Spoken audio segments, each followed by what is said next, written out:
Welcome to the Teenage Mutant Fight Club podcast. Oh, yeah. Buckle up for two wild tales from the world of flash fiction. Stories of teen heroes, underdog outcasts. All presented A with... blockbuster action flair. Exactly. It's gonna be a good one. Tonight we're diving into two distinct stories, just for you. Two very different stories, two very different journeys. The Moonlit Loom and the Hollow Knight. Both stories feature young protagonists facing, well, extraordinary circumstances. Revealing hidden strengths and impacting their communities. In ways they never would have imagined. Think of this episode As your express pass. to understanding these imaginative narratives, We're gonna break it down. highlighting the key moments. And all the surprising twists and turns. First up, the Moonlit Loom. In the Moonlit Loom, we meet Thomas. He's a boy living in a sleepy village who everyone kind of dismisses, right? Yeah, completely overlooked. Because he's obsessed with this legend of Lady Lenora. A celestial weaver banished long ago, which is really interesting. You shared this story with us, and I think you were drawn to it because of... The themes of dreams, right? Yeah, and breaking free from those limitations that we all kind of feel sometimes, you know? Absolutely, feeling stuck. Exactly. And we'll explore how Thomas's, well, unique connection to this myth leads to some pretty unexpected consequences. For him and for the whole village. Oh yeah, his whole world changes. Big time. Then we're going to journey to the Dead King's land, Oh, this one's gonna be dark. the Hollow Knight, a kingdom that has been just ravaged, right? Ravaged and seemingly without hope. Seems like there's no coming back from this. That's what everyone thinks anyway. But there are these whispers of an unseen knight offering a glimmer of protection against these raiders that keep coming in and, like, pillaging the land. Yeah, just taking what they can. It's a brutal situation. Tough place to live. This tale explores themes of sacrifice The power of unseen actions. and how redemption can come from the most unexpected places. And it does, in a big way. I think you'll find some resonance in this idea of hidden strength, In rebuilding community after hardship. which is something I think we can all relate to on some level. Oh, absolutely. We've all been through tough times. So our mission tonight is to unpack these two flash fiction stories. Let's do it. Extract the core narratives, all the juicy details, and what makes them so compelling. What makes them tick? Okay, let's get started. Hit it. Let's talk about the Moonlit Loom. This story, right off the bat, it introduces us to Tomas and his unusual preoccupation. Obsession, some might say. Yeah, with Lady Lunara and this mythical loom that she's supposed to have. The story emphasizes this contrast between Tomas and everyone else in the village. Right, he's completely different. They're content with their everyday lives. Very mundane, very routine. They're not looking beyond, the next harvest or the next, chore that needs to be done. They're just going through the motions. But Thomas, he's yearning for something more. He's a dreamer. He dreams of flight, of unseen colors, of stories woven from moonbeams. It's beautiful imagery, really captures his longing. I think it's meant to show us that even in a place that seems ordinary, someone can still have this extraordinary imagination. Absolutely. And it's often those people, the ones who see things differently, who end up making a difference. And then there's this recurring dream, the dream of the lunar wasteland and Lady Lunara at her loom. This dream is key to the whole story. It's almost like a portal to another world. And there's this pivotal shift in the dream where Lady Lunara turns to Thomas and her face is just filled with sorrow and hope. It's like she's been waiting for him, Like she needs him for something. And then, in this dream, Tomas becomes the weaver. He takes control of the loom. He starts tracing this thread of yearning, and he creates this shimmering bridge A bridge of moonlight. from his village all the way to the moon. It's magical, really. It's one of those moments in the story where you just, you can't believe what you're reading. Right, it takes you by surprise. And then Tomas wakes up, and the moonlight in his room is different. It's like tangible, almost alive. It's beckoning him. And he knows he has to step onto this glowing bridge. He takes a lot of courage. But he does it. He follows his intuition. And that's when he sees the moon for what it truly is. Not just a light in the sky. A world. A world, yeah. And there's Lady Lunara at her desolate loom, weaving these threads of, desperation and defiance. A powerful image. Very powerful. And then Tomas, he whispers about dreaming the path, and Lunara responds, one brave enough to follow it. It gives me chills every time I read that line. It's a great line. It speaks to the power of actually acting on your dreams, not just having them. Exactly.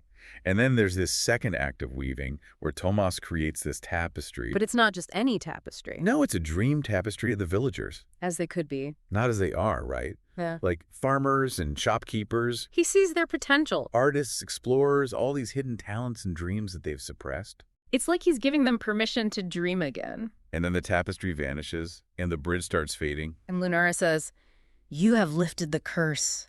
Dreams must flow freely." It's like this weight has been lifted from everyone, including Lunara herself. It's like she's been trapped by her own sorrow and isolation, and Tomas has freed her. And the story ends with these hints of new dreams stirring in the village. They're no longer stuck in their smallness. Okay, on to a totally different story now. Buckle up, this one's a bit darker. The Hollow Knight.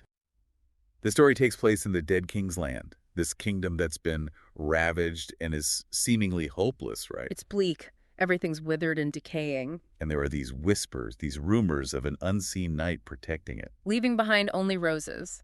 It's strange, right? Yeah, very mysterious. Roses in this wasteland. And then there's Mara, who's very skeptical of these stories. He doesn't believe in fairy tales. She's seen too much suffering to believe in anything but the harsh reality in front of her, And then these brutal raiders arrive. looking for anything they can plunder. They don't care about the people who live there. They just want to take what they can. And Mara, at first, she's still skeptical about this night. She thinks it's just a story people tell themselves to feel better. False hope. But then she sees it with her own eyes. The first attack. This raider goes after an old woman and suddenly, out of nowhere, He's thrown back, like by an invisible force, entangled in thorns. vines bursting from the ground. It's brutal, but also kind of beautiful in a way. And there's a single red rose left behind. The knight's calling card. It's creepy, but also kind of reassuring, you know? It's like there's someone out there watching over them, even if they can't see him. And then there are more attacks. Shadows and thorns striking from nowhere. The raiders are terrified. They become even more cruel and desperate because they don't know what they're up against. Fear makes people do terrible things. It does. And then comes this pivotal moment when the raiders target the village itself. That's when Mara really understands that this protector is real. She sees that they're not safe anywhere. And she makes a decision A really brave decision. to lead the villagers into the forest. Trusting this unseen knight to protect them. That's a huge leap of faith. It is. And they follow the scent of roses and the sound of thorns. It's like the forest itself is guiding them. Almost like a fairy tale. And the forest seems to be working against the raiders. Branches snagging them, roots tripping them up. Like it's actively trying to slow them down, And they finally reach this clearing. thinking they're safe. But the raiders are right behind them. Closing in for the kill. It's terrifying. And then boom! This massive eruption of thorns, a whirlwind of red and green. It's like something out of a nightmare. It drives the raiders away. They scatter like rats. And then, standing in the clearing, Is the knight, a young man in gleaming armor but pale. and with roses blooming where his eyes should be. It's a striking image. It's beautiful, but also, like, really disturbing. It speaks to a deep sorrow, like he's lost something essential. And he says, in this choked voice, "You broke the curse. With courage." It's like his voice is rusty from disuse. And then a child steps forward and offers him a rose. And the knight, he hesitates, then removes a thorny bloom. And underneath, A clear eye is revealed, the curse is being lifted. piece by piece. As the villagers show him kindness and bravery. More roses fall away, his voice gets stronger. It's like they're healing him with their actions. It's a beautiful message, really. And finally, the last rose falls. Revealing the young king. But his regality comes not just from a crown, but from his scars and his weariness. He's been through so much. He's a true leader, forged in hardship, And then he kneels before the villagers. which is just, like, unheard of for a king. Right. It shows how much he respects them. And he says, "My kingdom was never just stone and land, but its people." Powerful words. So the Hollow Knight becomes a true king, leading with compassion and gratitude. And the roses, which were once a symbol of his curse, now represent hope. Hope blooming in this desolate land. It's an amazing transformation. So there you have it, two powerful flash fiction stories, The Moonlit Loom and The Hollow Knight. Two very different journeys, but both with important lessons. In one, a boy's dreams pave the way for change in his community, breaking them free from their limited horizons. And in the other, a cursed protector finds redemption through the courage and kindness of those he shielded.